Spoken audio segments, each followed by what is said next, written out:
Hi, this is Greg McCoach, editor of the Mining Speculator, here at the Vancouver Resource Conference Metals Investor Forum. Today I'm with incoming director Christian Timmins from Urano Energy. Christian? Pleasure to meet you. And nice to have you here in the interview. Your first time? My first interview for Urano Energy. That's right. Yep. So a lot to talk about. We see what's going on in the world. We see the energy shortage that's upon us now. We see all these data centers being built that are going to require massive baseload power that simply can't be met by what we currently have.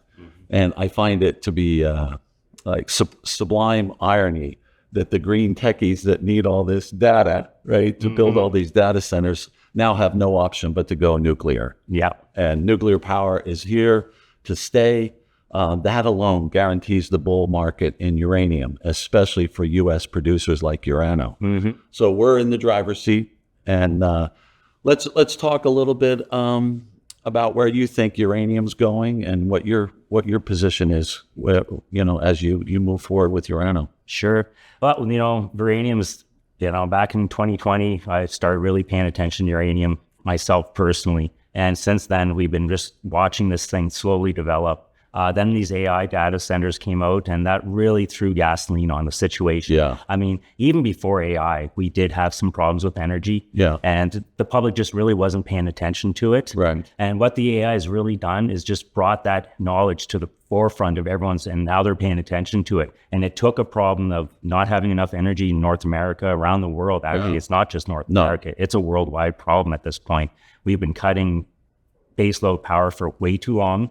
We've been counting on efficiencies to save our grids from stress. Yeah. So, making your fridge more efficient, making your lighting more efficient. Yeah. We've been doing all that, and we pretty much reached the maximum of what we can do on that side. Right. And then you bring in this AI and data centers, and that just threw gasoline on a situation that was already cooking, and we just weren't really paying attention to it. And now the public's aware. And like you said, even the green techies and the ones that were, preaching more about green solar panels, which there is a place for solar panels. Oh, yeah, absolutely. And wind and all that stuff. But with this AI demand, they need that base load power. So they're taking the base load power. And if we don't replace that base load, well, someone's going to go without. Right. And they're going to be the world's woke up to that. Yeah. No, they see it. That it's going to cause a problem.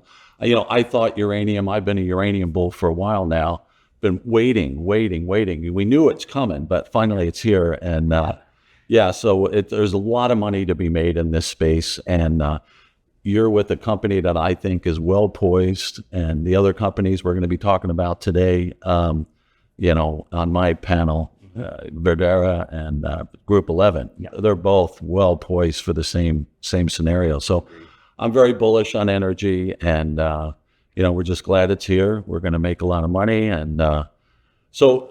You had a situation too. Where are you coming from? You're incoming director of Urano, but you came from Pegasus, right? Yeah, a bit of a backstory there. So basically, Urano Energy has been kind of consolidating for like the last couple of years, putting together their land packages that we now have today. Yeah. And through that process, I was actually CEO of Pegasus Resources. Yeah. So we're up in the Emery County area, which is really one of the most prolific unmined areas. It's number 2 for Utah right now, right. Emery County, for unmined resources in the ground. Right. So a great opportunity up there. And Urano saw that opportunity, and they picked up some land in the area over the years. Back in, I think it was October, September, they picked up the probe mine and snow mine from Encore Energy and brought that into the I-70 project. Right. And then on December 2nd, they announced the deal with Pegasus Resources, where they're going to buy out my company 100% and merge our properties in Utah into their I-70 project. Okay. That grows the project by over 200%. Okay. And is this underground mining or in situ? Underground mining in Utah is really what's going on. There's some in situ there, but no one's really gone in and done the work yet to prove up whether that's real or not. So there's some hints that it could be real, but conventional mining is really what you're going to be doing there. That's right. Okay. We have past workings up there. Like the probe mine does have underground workings. It's still accessible. It actually has a small mining permit that's active right now with surface disturbance. So we have drill permits with Energy Sands and Jupiter, which Pegasus brought into the company.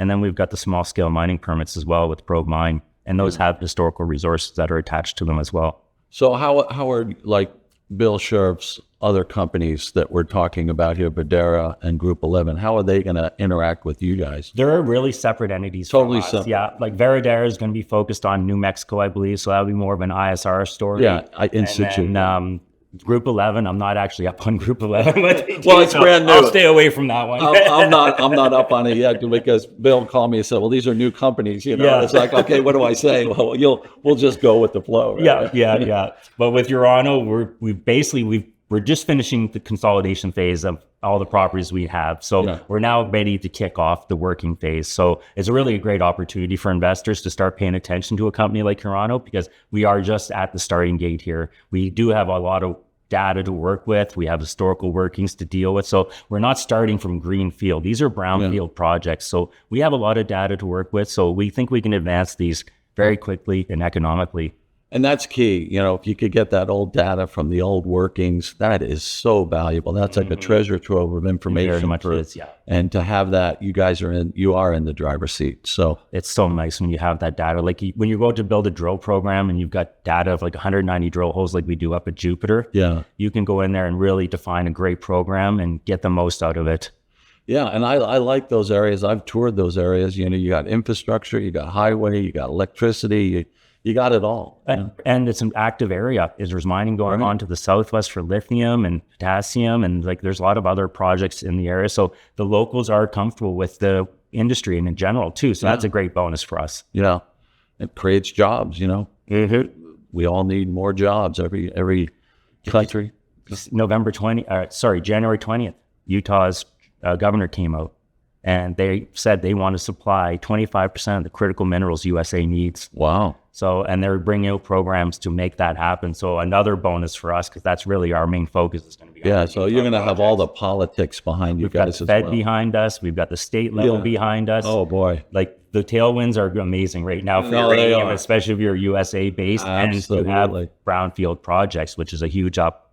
Yeah, no, it's an unprecedented opportunity in my view. So it's the way to go. For those that don't know about uranium and baseload power needs worldwide, boy, the world's about to change, and we're gonna see the uranium bull roar like never before. I think we will, yeah. And you know, I think this is going to be a sustained one, because I think they're going to do the things to make the industry grow, which means we have to have some kind of a price in mind that can support growing all the infrastructure we need. Oh, absolutely. And they've made a lot of hints. We don't know exactly what that will look like, but they're definitely talking about making this thing happen by setting floors or incentives, something to make the people want to spend the capital that takes a decade to bring into the market. So right. And mining is always we're coming into this amazing stretch. We've just been in the worst bear market we've ever seen in our lifetimes in the mining space, and now it's going to change. And it's now going to become the biggest opportunity in our lifetimes. I think so too. It's a coiled spring, and yeah, absolutely. These commodities, in one way or another, we need them. And underinvestment has been the story for the last 2 decades at least. Yeah, because otherwise we're going to have shortages, scarcity, power loss, blackouts, brownouts. Nuclear power is the way to go. Yes, it is. I agree. Christian, anything you want to say last? No, it's great meeting you. Our first interview. Thank you very much. I enjoyed it. It's great. So, we just onward and upward.